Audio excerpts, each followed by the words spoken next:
Tari was a hardworking farmer, known for his resilience despite his struggles. He lived in a small, dusty village with his wife and 3 children, 2 sons and a daughter named Amina. Their home was modest, but it was filled with love and laughter.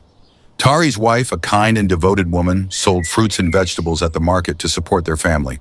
Their earnings were barely enough, yet they found happiness in small joys, sharing meals together, watching their children play under the setting sun, and finding comfort in each other's presence.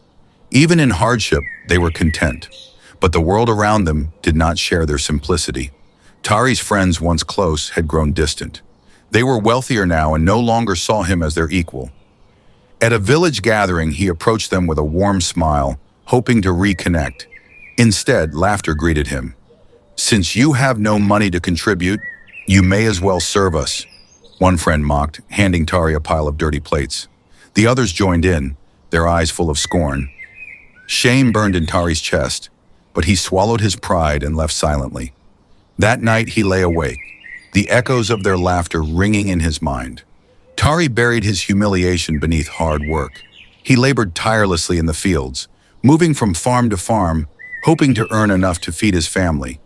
But the wealthy took advantage of his desperation. One man forced him to clean his house for mere pennies. Another refused to pay for the long hours he spent in the sun, forcing him to return day after day, begging for his rightful wages. Still, Tari endured. He had no choice. Determined, he approached Chief Azuka, the richest man in the village.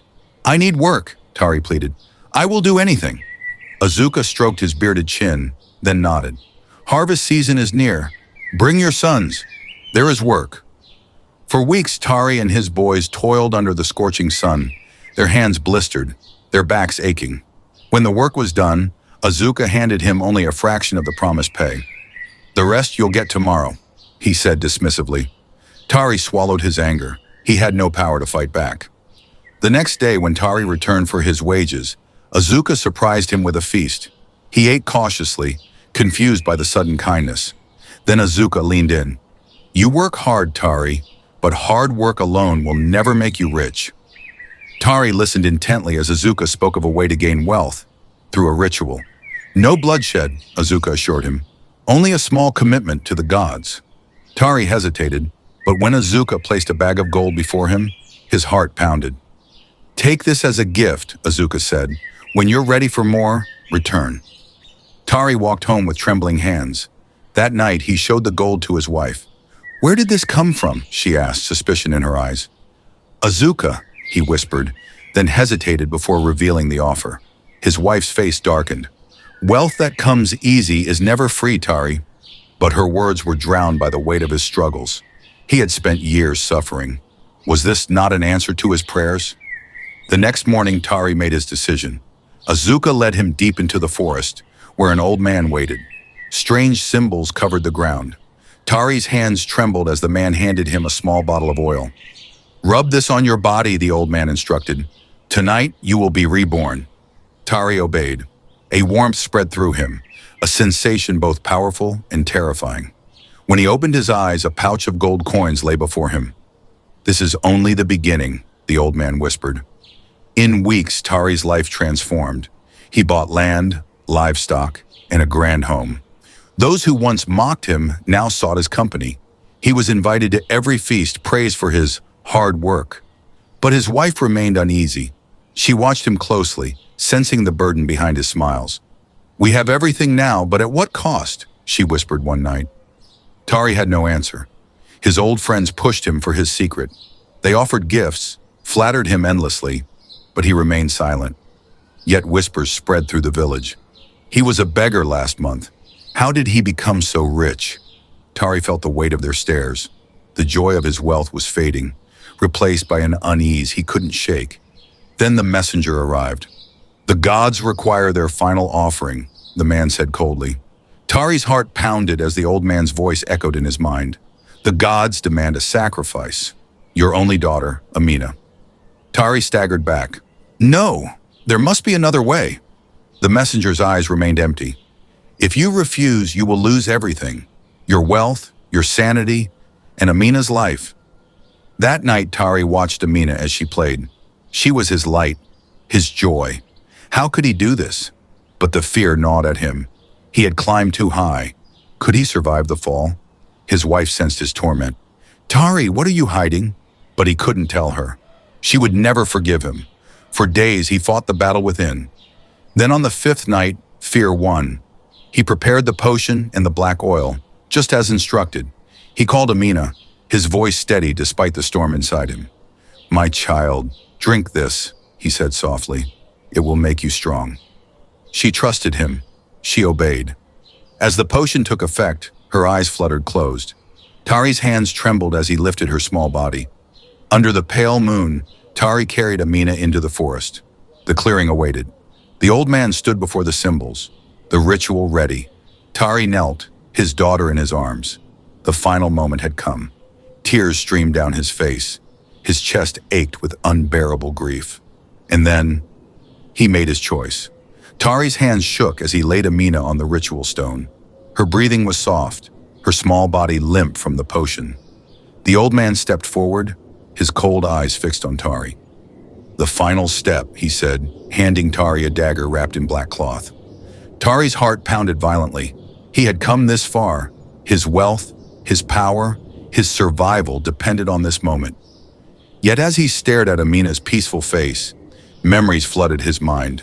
Her laughter, her tiny hands gripping his fingers, the way she ran into his arms whenever he returned home. She was his light, his joy, and now he was about to destroy her. His grip tightened around the dagger. His breath came in short gasps. "What are you waiting for?" The old man's voice was sharp, impatient. Tari's vision blurred with tears. His body trembled. Then, he dropped the dagger. "No," he whispered. "I can't." The old man's face twisted with fury. "Then you have chosen your fate." A fierce wind howled through the clearing. The symbols on the ground glowed red. Tari's chest tightened as a searing pain shot through his body. His wealth, his power, the protection of the gods. It was all being ripped away. Tari stumbled back, clutching his chest. His vision darkened. Amina stirred slightly, her small fingers twitching. The old man raised his arms, chanting in a voice that no longer sounded human. The trees trembled. The earth beneath Tari's feet cracked. A deep, rumbling voice filled the air. "You have betrayed us!" Tari screamed as an unbearable force crashed down on him. His mind twisted, his body burning as though set aflame. Memories shattered, his senses dulled. His own name, his very identity, began to slip away. And then everything went black. When Tari awoke, he was lying in the middle of the village square. His clothes were torn, his body frail. Villagers gathered around him, whispering in shock. "The great Tari," one man sneered. "He looks like a madman," another laughed. Tari tried to speak, but his voice came out as a broken mumble. He reached for his face and felt the rough, unfamiliar skin. His reflection in a puddle sent a chill down his spine. His once strong body was now weak, his hair thin, his eyes sunken. He had aged overnight. His wealth was gone.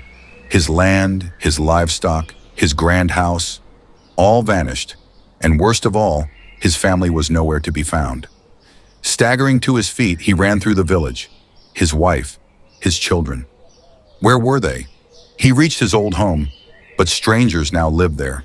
Desperate, he searched every corner of the village, calling their names. Days passed. No one knew where they had gone. Hopeless and broken, Tari wandered, begging for food, sleeping in the dirt. The same friends who had once envied him now mocked him. They said the price of greed, they said, shaking their heads. But Tari no longer cared for their words. His heart ached for his family. One day an old woman took pity on him and gave him food. She looked at him with sad eyes. "Your wife and children left the night your wealth disappeared," she said. "Your wife believed you had brought a curse upon them. She took the children and fled." Tari's breath caught in his throat. Amina was alive. His wife had saved her. A sob racked his body as he fell to his knees. He had almost destroyed his own daughter for wealth that lasted only moments. Now he had nothing, except the pain of his own choices. Years passed.